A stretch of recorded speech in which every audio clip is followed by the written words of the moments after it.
Google's latest surprise, October 2025 Pixel update, but what's the catch? Google has just rolled out a new update for its Pixel 7 to 10 series, and it's got everyone talking. The tech giant released the October builds, and while Google remains tight-lipped, Verizon has shared some intriguing details. Earlier this month, Google launched updates for global and Japan-specific Pixel models, and now these builds have received further enhancements. For instance, the Pixel 10's build number has been incremented, indicating a potential performance boost. But here's where it gets interesting. Google hasn't provided any official notes on the changes, leaving users curious. Verizon, however, hints at performance improvements for the Pixel 10.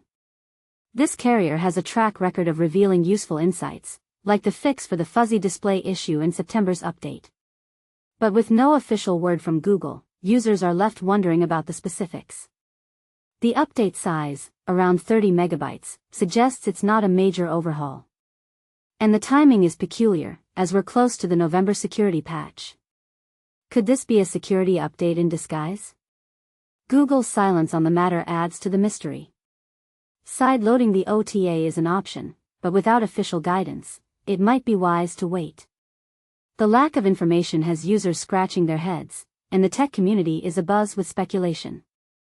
So, what's your take on this unexpected update? Is it a welcome surprise or a cause for concern?